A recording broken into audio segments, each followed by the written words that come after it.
Hey, listeners, the Columbus Cocktail Classic is back. You don't want to miss it. It's on September 5th at the AC Hotel in Dublin. It's a one-day spirited event highlighting the talented bartenders of Columbus, Ohio.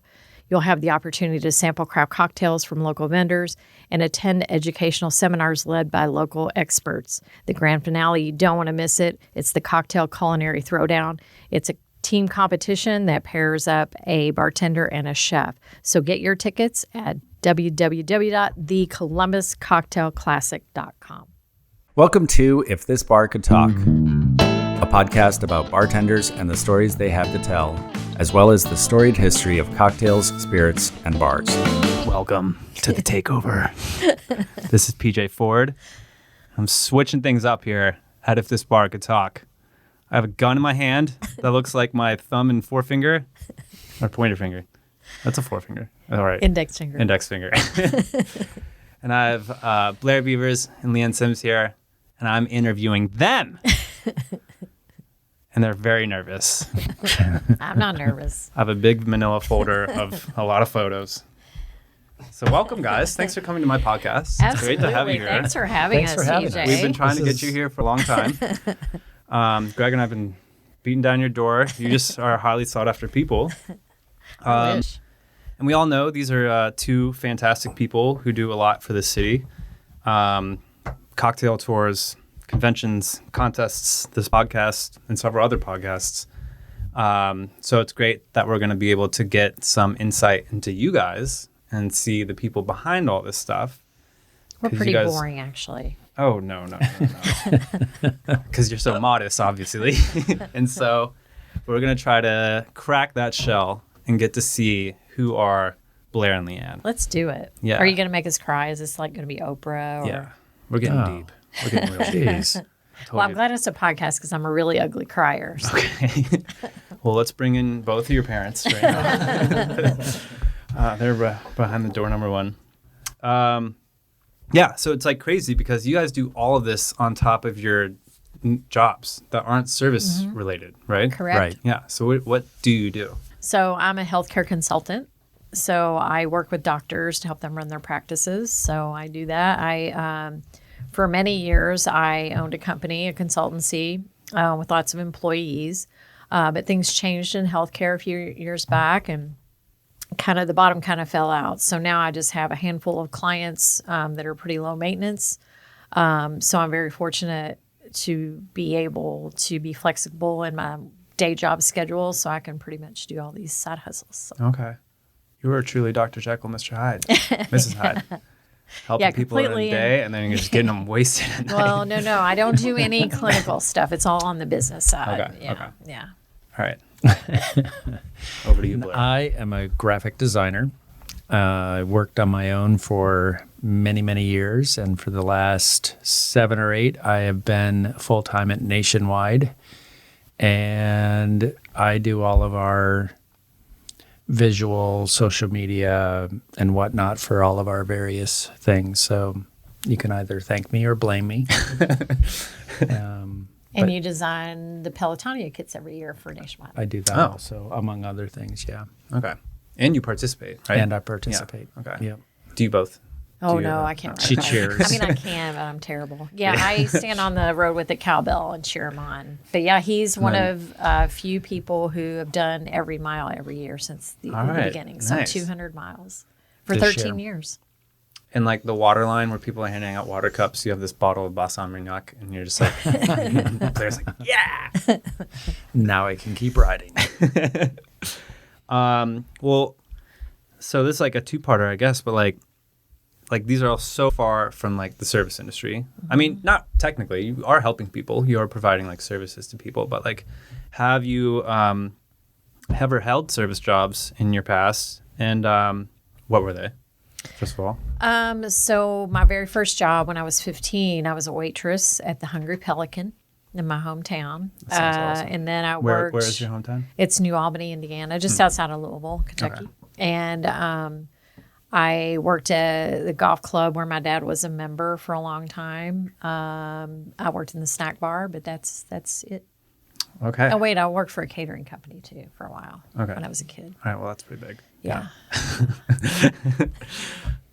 Yeah, and my first job technically wasn't legal, but I flipped burgers. We're getting the dirt. I flipped All right. burgers at Burger King for a few months till they realized that I wasn't 16 yet. And then when I did turn 16, I started working at a 5-star restaurant in upstate New York, the only one in the region, at Richardson's Canal House Inn, right on the old Erie Canal. Okay. Started with dishwashing, then did prep cook and salads, and did that for a couple of years. All right. So that's like pretty deep, getting Yeah. into like some really fine dining stuff. Yeah. All right. Snack bar and fine dining. That's like the combo. Yeah. Yeah. So that leads to the cocktail bars that are both classy and trashy. But I think it's important that everyone have some sort of job at some point in their life in the industry, because it really makes you appreciate what people do.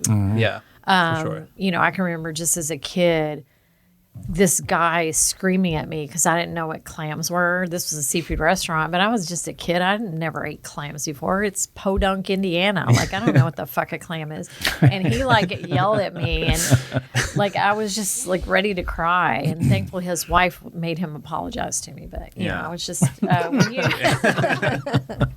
when you know you have those experiences, you know, then you appreciate. Yeah. Yeah. You come to appreciate the good ones. You're Yes. like, and understand that everyone's going, like, that guy was having an off day. You know, maybe he sells seafood and like it's hard in Indiana. He's just like, why does no one know this? I'm trying.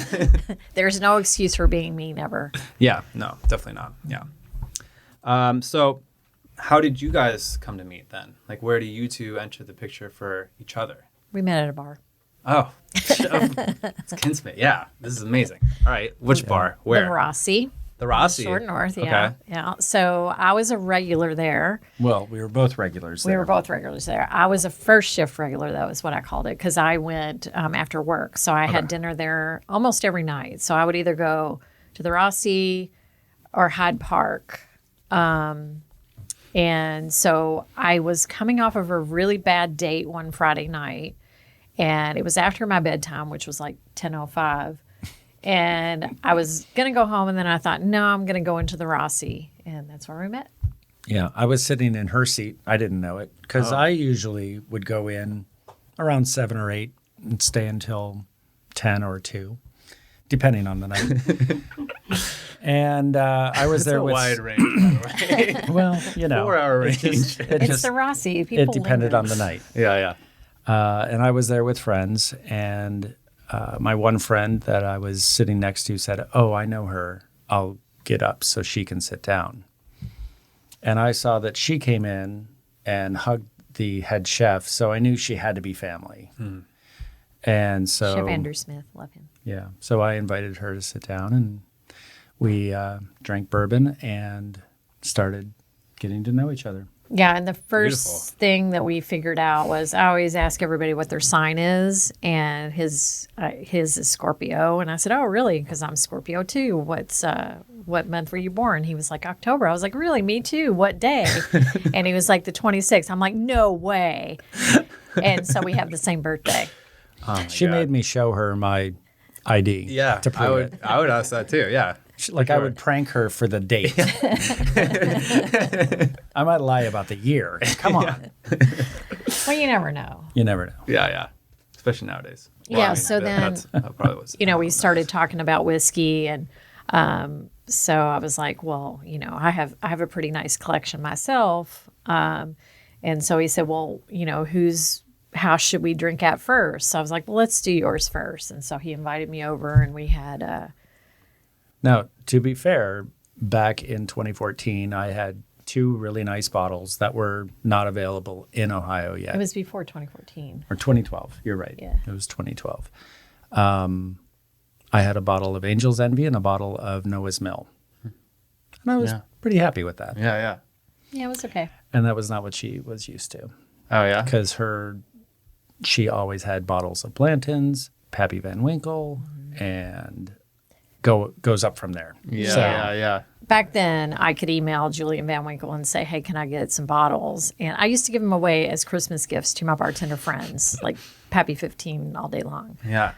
Those days are long gone, but yeah. So that's, man. and we've been together ever since. So you weren't like laughing at his collection, were you? She Kind wasn't, of. yeah.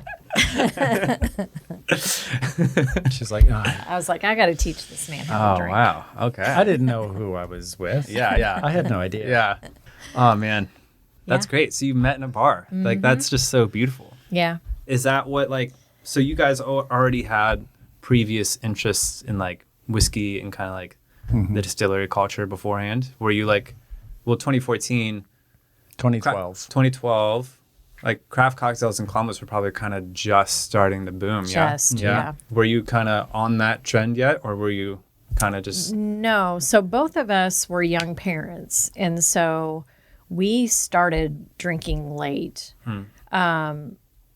So I think my love of people in the industry, well, I know where it came from. So I moved downtown because I ran a company and I worked all the time and I was single and I thought, you know, the only way I'm going to have a life is if I live in the middle of everything. So I moved to Italian Village and I was really scared because I'd never been one to hang out in bars. So I started with the Rossi and they took amazing care of me there. Like they were just so wonderful and many of them are still my friends today. Same at Hyde Park, they would take care of me. So I got to know them and understand how freaking smart and educated and wonderful they are. And so like that's kind of what spurred our love of bartenders. Yeah, and I always loved good cocktails.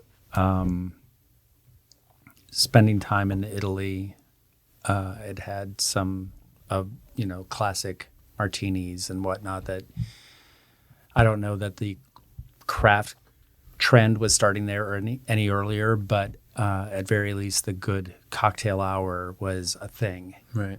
Aperitivo hour. Yeah, and they would, you buy one drink and you get all sorts of food to go with it for free. Yeah. Like just free tapas to go with your cocktail.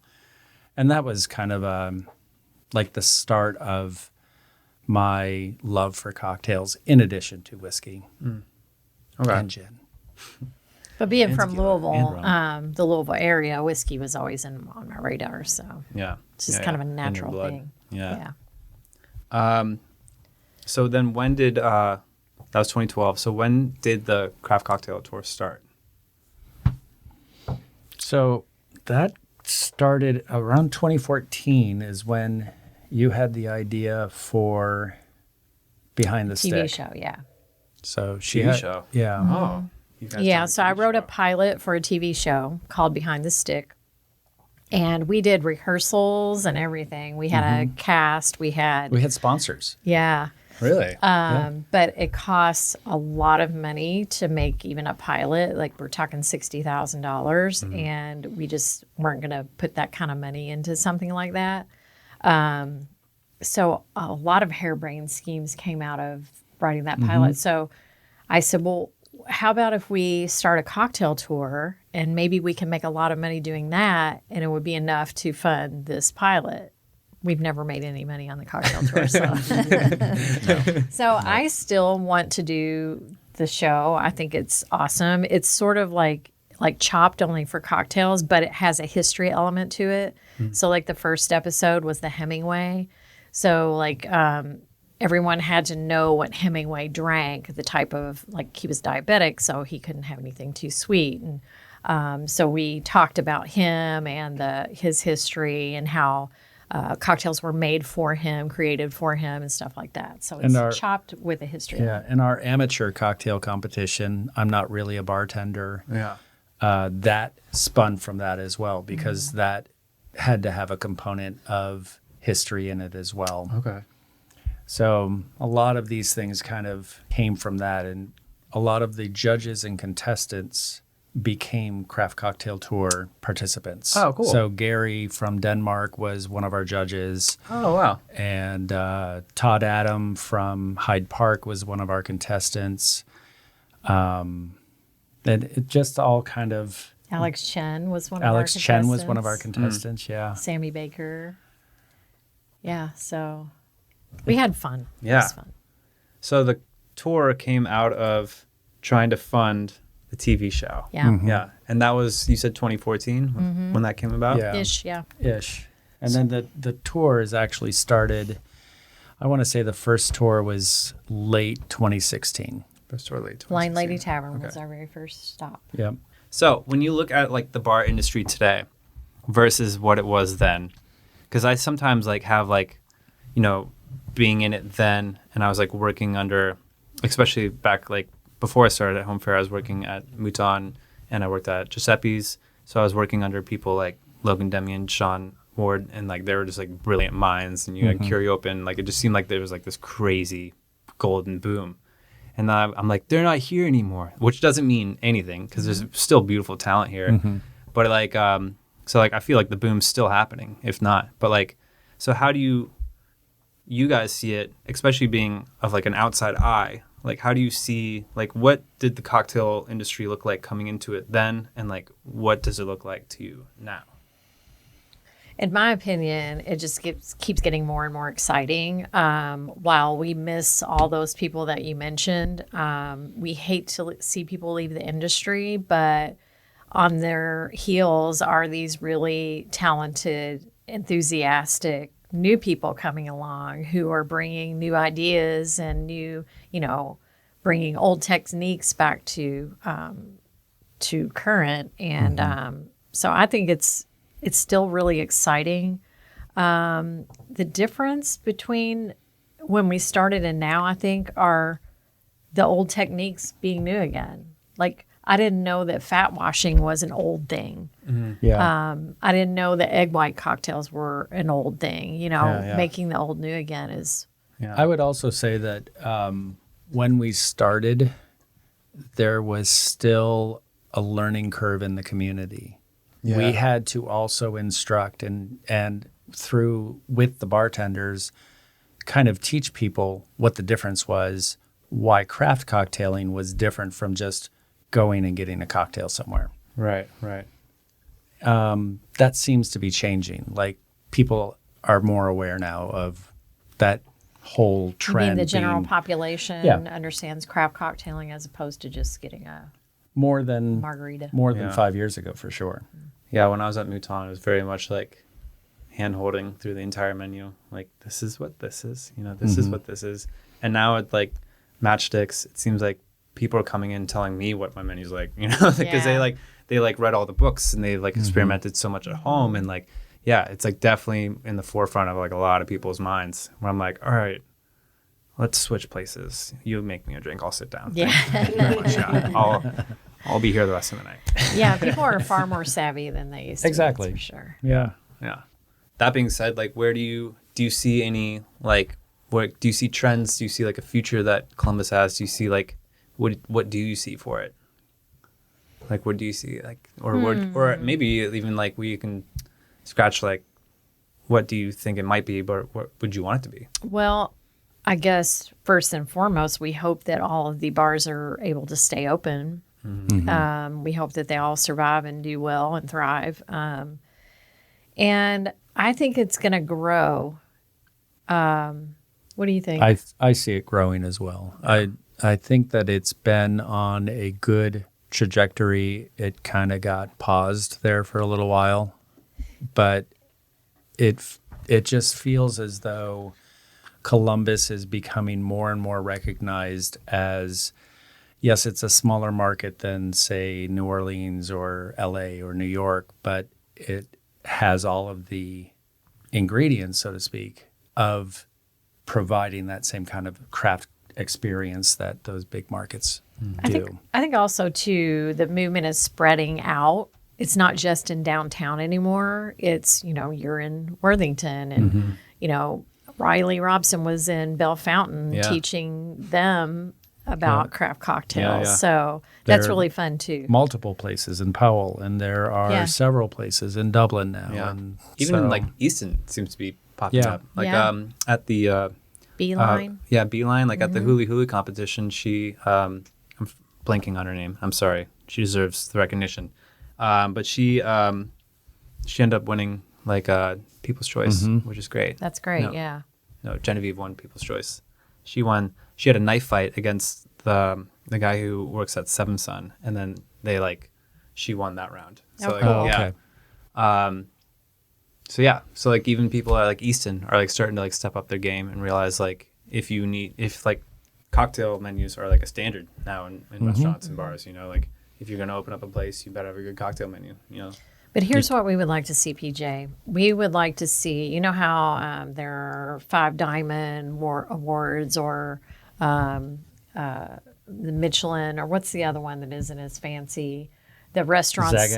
Zagat, yeah. There needs to be some sort of designation so that people know that this place makes good cocktails, because nothing sucks more than going into a place and getting a shitty ass aviation.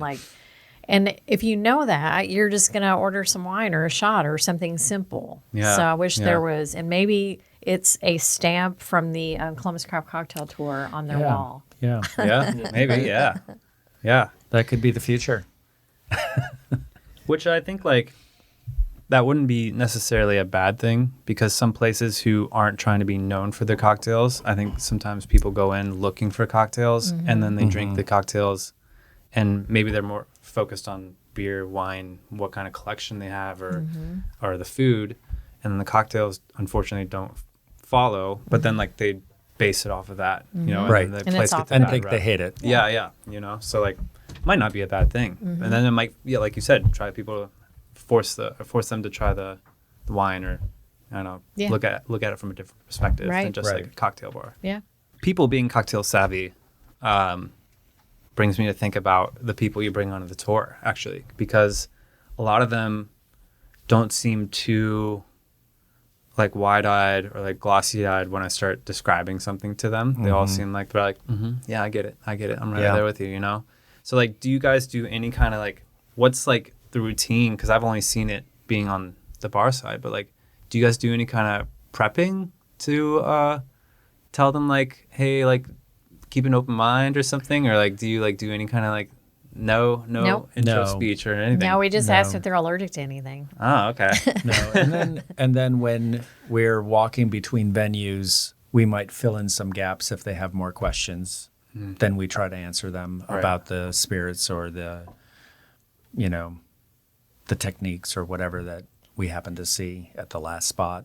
But no. Most of our guests are cocktail people. You know, there are some that get drug along, like some husbands might get drug along because they don't really like cocktails. They're more of beer or whatever. But most of our guests are at least a little bit cocktail savvy. Okay. Yeah. Just looking to learn more. Yeah.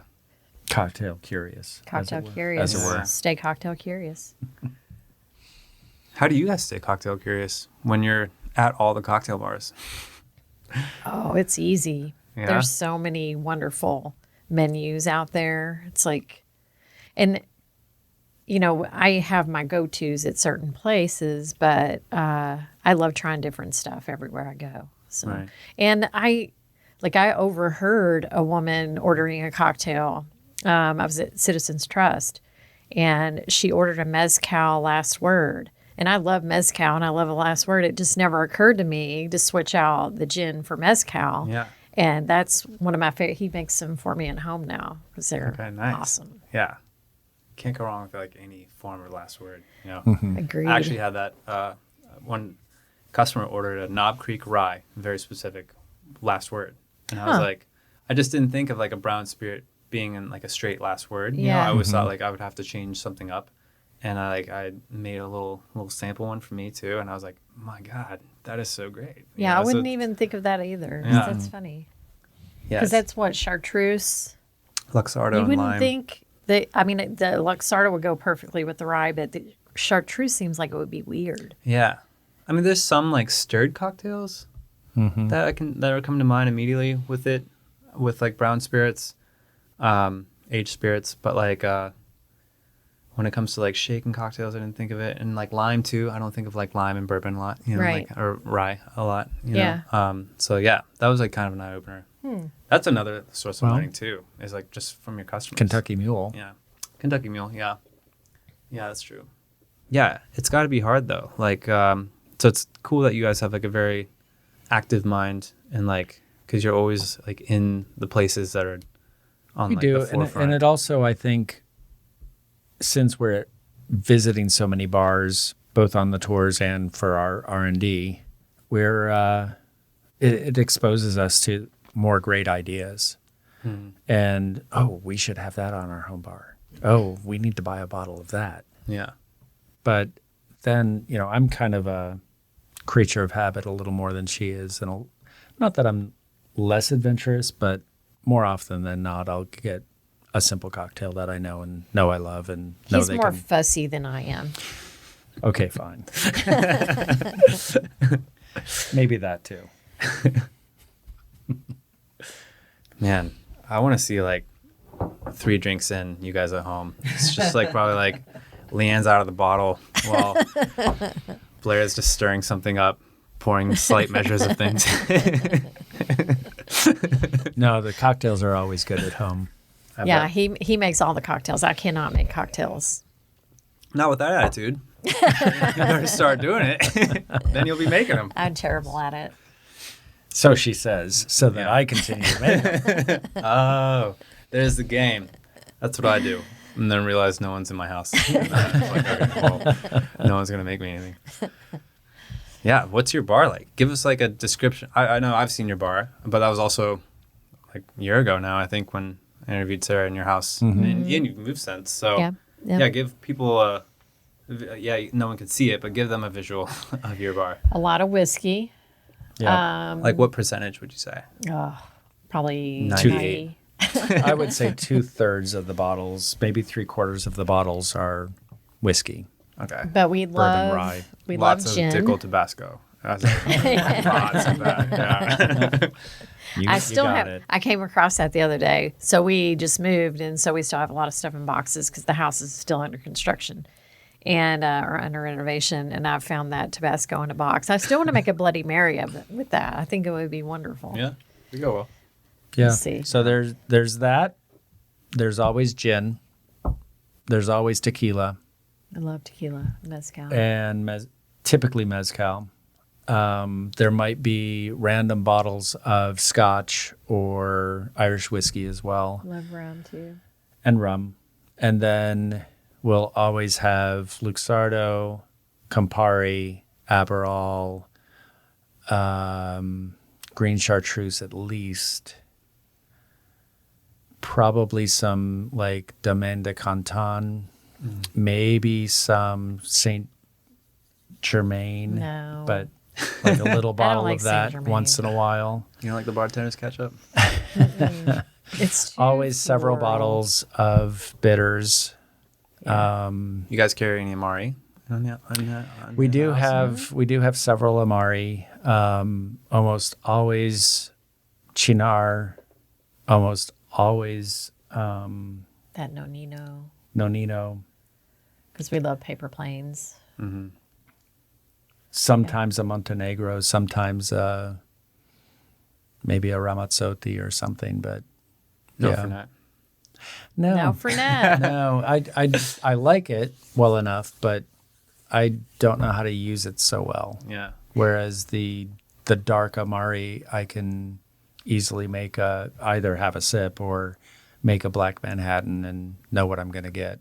Okay. Speaking of Fernet, though, we decided, so the Cocktail Classic is coming up on September 5th, and the grand finale is a competition, the team competition, chef and bartender. And then we're giving a humanitarian award away to Service for their work during COVID-19. And so our thing is to bring the general public into the cocktail world or the bartending world. And so at the very end, we're going to give everybody a shot of Fernet to cheers. Yeah. Hell yeah. Get a lot of unhappy customers, I'm sure. Yeah. And a few happy bartenders. Yeah, happy bartenders. Yeah. Yeah. How about you dive deeper into the whole convention? Because you had it You had it in 2019. Right. Right. Yeah, so then- that was the first one. And Then like what happened? You guys scheduled it wrong in 2020, or like there was like something wrong with the mail, right? Something weird. Something weird happened, right? Yeah, Or, like, the street- 600,000 people. Street was blocked down for some reason, or something. like Yeah. It was just I hard to forget. get out. It was just Yeah. a bad year. Yeah, I forget what It happened. was a bad yeah. year. But yeah. Anyway, So we're back. We're Yeah. back. 2021. so yeah, describe what So we will have vendors. We will have different bars and restaurants at tables giving away samples of their cocktails. We will have some people. We have a friend who is bringing Vietnamese coffee to Columbus, and so he's going to do some cocktails with his Vietnamese coffee. We've got somebody who's going to be doing syrups and shrubs and stuff. She's going to be selling those. And Jesse then Hubbard Jesse, will be there yeah, he'll with be his selling book. his cocktail book. We'll also have some seminars. You're going to be doing the cocktail seminar. Oh wow, look at that! Look how that worked out. That is going to be from, 3:30 to 4:30 Cool. on Sunday, September 5th. And then we'll have a distillers forum. So Ryan Stryker with Whiskey with Ryan is going to moderate a panel of local distillers. Just a Q&A, just the public can come and ask whatever question they've ever wanted to ask of the distillers, and we'll talk about what they do at each of their locations. And then Gary White is going to do some sort of tincture and Shrubs, And- infusions, teaching you how to do Syrups. it all at home. yeah. Very cool. Yeah. Yeah. So those are our 3 seminars. And then the grand finale is the chef bartender competition. So a bartender and a chef team up, and the bartender makes a cocktail and the chef makes an amuse-bouche to pair with that. And there are a panel of judges. The judges are Blair, Barbara Reynolds at the Bottle Shop, Gary from Denmark, and Jim Canepa, the superintendent of liquor control, so for the state of Ohio. Okay. And then during that competition, the HR department is doing a video for us. We put together for all the terrible things that happened in 2020, and then all the wonderful things that people did. And then we're going to honor service, and all of the proceeds of the convention will go to service. And then hopefully we'll be able to make a donation. Yeah. So please Amazing. get your tickets, because last time we made zero money. So It was a we very would little contribution. We'd like to make a good contribution. Yeah, we'd like to. And it all goes to service this year. Yeah, and for people who don't know, Service is a relief organization for industry workers. So they give grants if people need help paying their utilities or their rent or anything. They also make meals. They made meals during COVID. 40,000 or something? 60,000. 60,000. I think that's right. Yeah, that sounds right. But, a lot of people did a lot of great things during 2020. The distillers made hand sanitizer, and, there were a lot of amazing things, but those guys just really rose above, and just, it was in their heart to do such a wonderful thing. So we want to recognize that. Yeah. So everyone buy your tickets. Do it. It's for a good cause. You get to help out people by And you drinking. get to drink. Yeah. So it's like amazing. You get to drink. And You get- learn and about learn. stuff all day long. Yeah. But you will be punished by my lecture. So I'm sorry. But it's fine. Because there's other people that are great. And also, Vaso will be open. And I think they're going to put together some sort of special menu for the convention. So, Oh, beautiful. There you go. And you get to have awesome Fasa stuff. yeah. So there it is. Take a break, Exactly. go upstairs, get more drinks, Yeah. come back, get more education. Yeah. And look at taking the beautiful view. It's going to be amazing. There's no reason not to buy your ticket. Buy it now. I'll find all of you. So you've done the tour, you've done conventions, you've done competitions, like you're doing this podcast. You're also doing Women in Whiskey. Tell us about Women in Whiskey. So Women in Whiskey was a thing that I started doing a while ago. And I did it at the Great Southern Whiskey Bar when they were open. And what I noticed was, me being from the Louisville, Kentucky area, drinking whiskey is normal there for women. Up north, it still feels a little taboo. And so I wanted to create a space where women could come and we could talk about whiskey and could drink whiskey. And so it was really fun. One of the first ones that we did, we would ask the ladies why they came, and these two women were like, well, we're single, and we figured if we learn about whiskey, we'll be able to pick up guys because we'll know stuff about whiskey.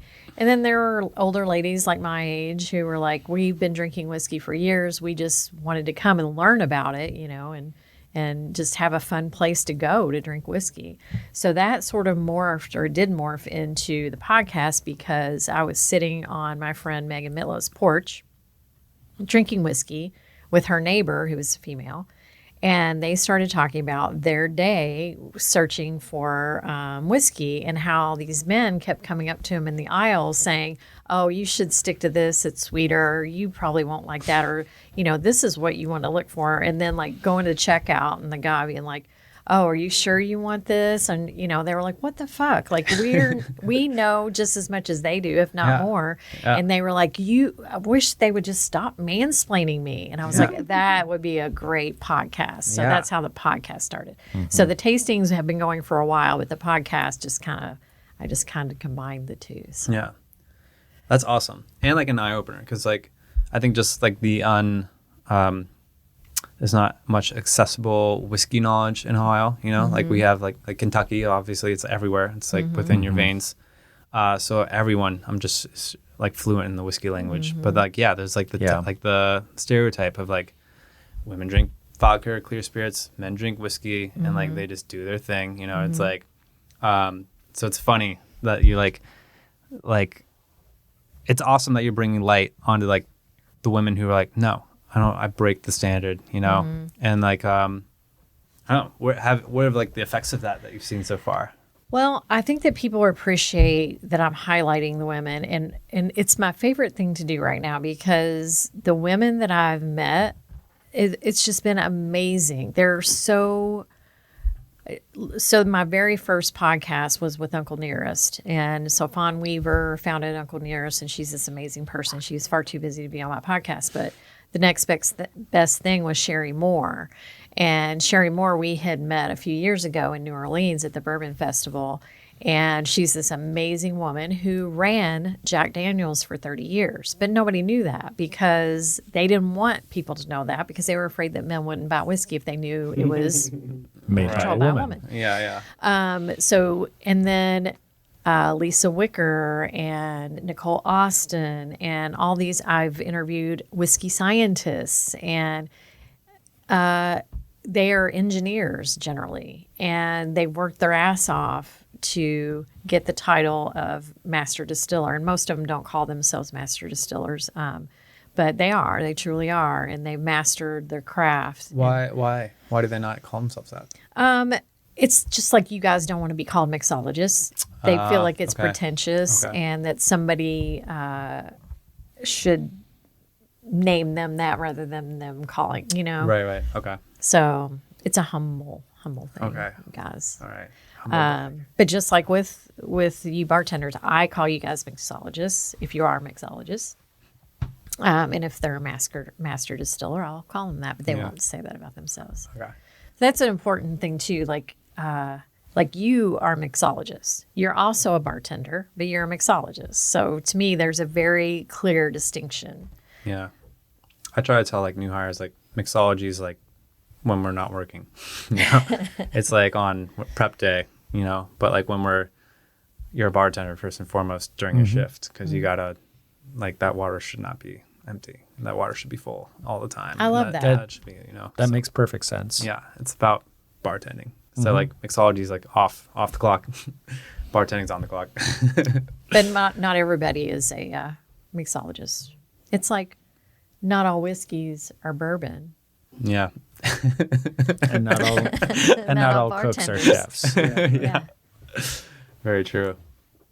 But also I wanted to say, we created the Bourbon Run trivia board game, and I'm redoing all of my trivia questions because back when I created them, I didn't know as much as I know today, and I left out a lot of history about women. So I'm redoing all of my trivia cards to include that. So don't buy one right now, but as soon as the trivia cards come out, buy it. Throw away your old ones. Just buy all the new ones. Buy 2 of the new ones. Expansion pack. Yeah. What's your guys' take on women in the cocktail world? Well, thankfully, there are more women bartenders. Hell, in some places in the 80s, they couldn't be bartenders, which is insane to think about that. There are so many amazing female bartenders, and we're very happy that they're getting their recognition that they deserve. Yeah. Lots of talent out there. Our aim is we want bartenders to be famous like chefs are famous. Hell yeah. Let's make it happen. Yeah. No, like seriously, like They were back in the 1800s. yeah, and I'm more thinking about like my aviary book when I look at that kind of thing. Like it's just like mind bending what they have available in that book. Like the pictures blow me away, and I'm like dying to get there one day and have a cocktail. But like, yeah, like that kind of stuff should be allotted. Like you should be able to get Michelin star for that kind of thing, even though it's just Absolutely. a liquid thing. But Exactly. 100%. just so much work and effort has gone into that. Yep. It's just crazy. Yep. We agree. Yeah. I'm going to get a refill on Armagnac here. Yeah. All right. So they didn't bring a drink to make. So they ask everyone else to. We're not But- We're so bartenders. lazy. They brought drinks to pour. Let's go over what you're pouring and why you chose these guys. So this is Armagnac, which I don't know anything about. I just know it's a brandy, and it's quite delicious. This one we picked up when we were in the Berkshires a couple months ago. But it's like, I don't know, Blair knows more about that than I do, I think. Well, Armagnac is a cousin to cognac, right? It's from a different region, but it's all still brandy. And it's delicious. It is delicious. And then we also have the Hill Rock there, which Beautiful bottle. that's from Ankrum, New York. Yeah, the bottle is designed to look like the Chanel perfume bottle. Oh, okay. I've been seeing that a lot. What was it? De Leon Tequila also is like modeled after a perfume bottle or a cologne bottle or something like that. And for everyone who can't see it, it has like Medusa head with snakes coming out of it. It's crazy looking. No, it's just a square bottle, but it's really beautiful. Stories are a big part of your podcast as well. That's true. So I don't have any. that's a lie. I know you guys have many stories. Gosh. And then I want one from each of you, and it can be like on the tour, it can be just throughout your life that's related to like the bar industry. And then I want like a Blair and Leigh Ann story, like a duo adventure story or something like that, or a crazy story, whatever. Well, first, can we? I know you're the host here, but can we talk about the fan favorite cocktail book? Oh yeah, let's do that. Okay. I'll allow it. I'll allow it on this podcast. I'll holster my finger pistol. Yes. So, for those who don't know, at the end of every cocktail tour, we ask what our guest fan favorite was, and so Blair always takes a nice photo, and then we post the recipe and the picture. And so last year we compiled all those and made a cocktail book called Columbus Craft Cocktail Tour Fan Favorites, a Cocktail Memoir, Volume 1. And so we paid to have that published, and we could only do 2 runs because it's quite expensive. And then we gave 100% of the proceeds to all the bartenders, which didn't end up being very much money. It was just $100 per bartender because we had like 34, 35. Still. There were some bartenders who were in a good position who said, yeah, keep it, put it back in the pot. Seth Loffman did that. Chad Kessler did that because he had a cocktail from the competition. I think there were Logan Demi did that. But so we did a limited run. So you can no longer get Volume 1 until Volume 2 comes out. And then when Volume 2 comes out, you can only get Volume 1 if you buy them in a set. So that way we can give more money to the bartenders. Nice. Yeah, beautiful thing they did for everyone, myself included. They cut me a little check, and it was greatly appreciated that you guys went through that efforts. Like that's like one of like many examples of like how you guys show pure love for like the bartending community. It's like insane. I'm like baffled by it sometimes. I'm just like, Aw. you guys like I mean, last year we weren't directly affected by the shutdown because we're kind of shut-ins as it is and enjoy just kind of chilling at home. And we both were working at home and thriving and doing just fine. But we knew that there were a lot of people who couldn't go to work because their bars were shut down. And we just started thinking of any old which way that we could try to help out to keep you guys afloat while we were, doing fine. And we didn't come anywhere near keeping anybody afloat, No, but we did what we could. So we to help at least. we did videos and pro tips, and then we asked people to send tips to the bartenders, and if they made the cocktail, to send a picture with. And so it was funny at the end of the year when I was doing the taxes. I'm like, what are all these $10 donations? It was like Venmo, $10, $10. I'm like, oh yeah, that's when we were giving tips to everybody. No, yeah. Yeah. That too. Like, yeah, you guys did that and like did the Venmo thing, and you cut me a little piece of that too, which is beautiful. Like you guys' determination and loyalty to the bartender community is just outstanding. Like you guys are so much like I think a backbone of this place that Columbus definitely would be a very different scene without you guys. Well, we appreciate that. That's Yeah. very sweet of you to say. Thank and you. we love you guys, so that's why we support you. The best. Can you guys adopt me or something? But bar story, so I think we already checked off the dual us together one, because yeah. we met That's how at we a met. bar. Yeah. That wasn't during this segment.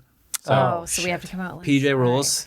Finger guns out. PJ rules. All right. You gotta come up with new ones. So on our cocktail tour, at some point, the venues started watching Instagram, and they were trying to outdo each other.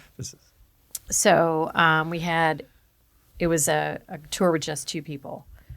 And We were downtown. We were downtown, and the first venue, they had a full cocktail, and it was like a high proof cocktail, like I think it was a Manhattan or something like that.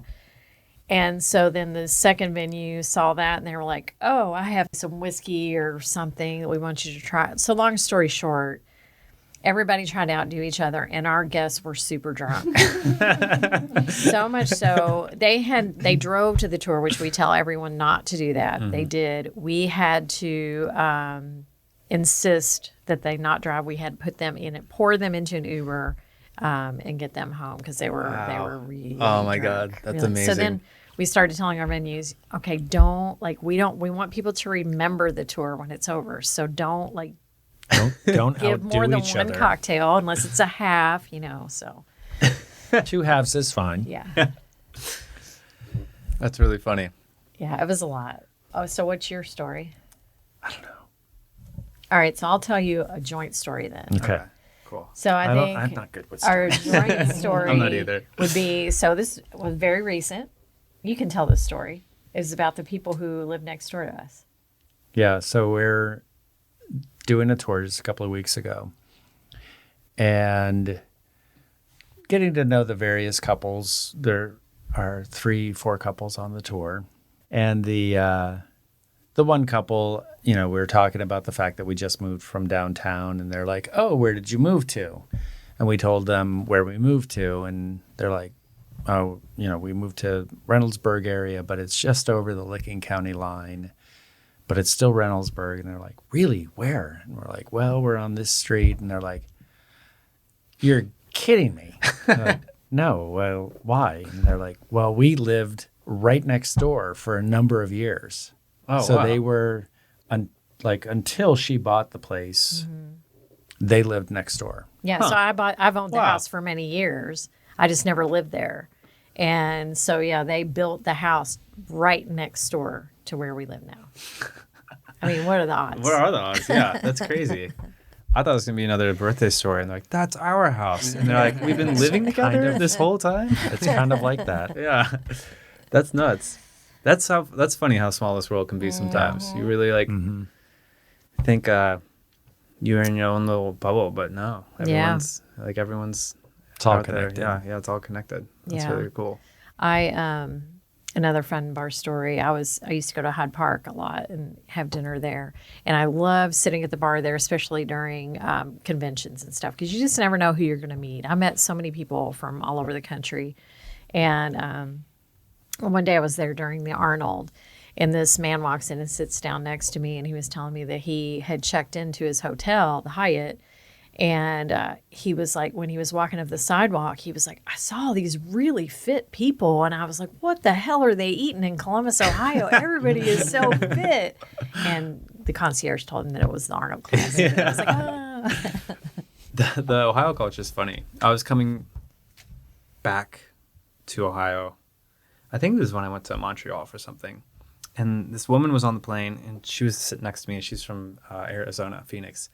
And she was like, yeah, I heard of like this thing, like I heard you could just like walk down the street and say OH and people respond IO back. And I'm like, oh yeah, you could probably do it on this plane right now, and like 6 people respond. And she's like, really? I'm like, yeah. Did she do it? No, she didn't. I should have done it for her. I didn't even think about it at the time, but that's we got a strange culture. Really buff people, and people scream back at you these whole calls. So. We love Columbus. Neither of us are from here. We both lived here for over 20 years, and we just love the people here. Like we'll probably go somewhere warm during the winter at some point, but we would never leave Columbus. Yeah. The people are just wonderful here. Yeah. So another thing that happened, and this really isn't an interesting story, but just to give the listeners a little hint of what's to come. 2019. So since we have the same birthday and it's around Halloween, we always have a huge cocktail tour, and we always have it around. We base it around a highball, so we all dress up and stuff. So in 2019, I hired a horse and carriage to drive us around for a cocktail tour, but the weather was so bad. It was really windy and rainy, and so they had to cancel. But we are going to do that this year in October. We are going to have a hayride through the city of Columbus. Yes, that's amazing. And it will be a Roaring Twenties themed costume party. Yeah. Oh, cool. Very cool. Can I drive the buggy? No, it's a lady who does. A lady and her husband who does. I think they're from Zanesville or something. Can I just sit on one of the horses or something? I don't think they let you do that. They have can like ask. blinders on. Can I and just stuff. run next to the buggy? Maybe. You can be on the wagon if you want. Okay, that sounds great. Take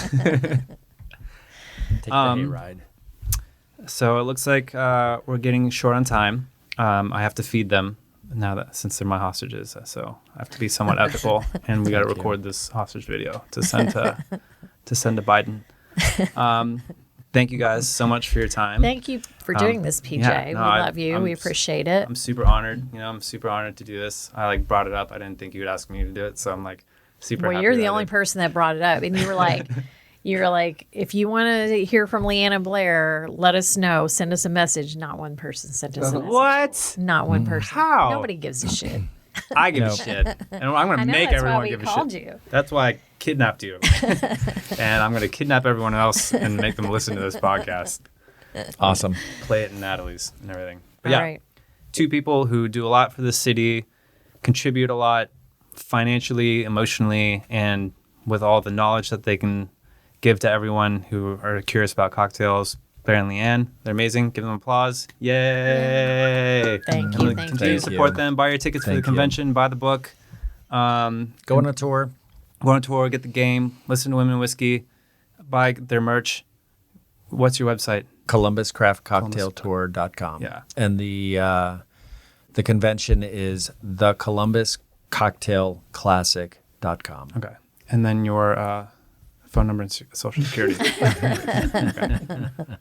A big thank you to PJ Ford for being our host. Kidnapper. And you can find him on Instagram at Ford Cocktails.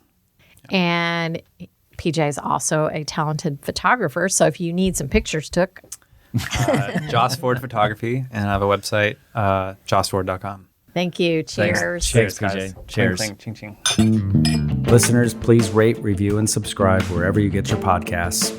Check us out on Facebook and Instagram at Cbus Craft Cocktail Tour. Visit our website at columbuscraftcocktailtour.com for cocktail tour dates, women and whiskey tastings, special events, merchandise, and if you're looking for a gift for that special person in your life, get them a gift card to our cocktail tour.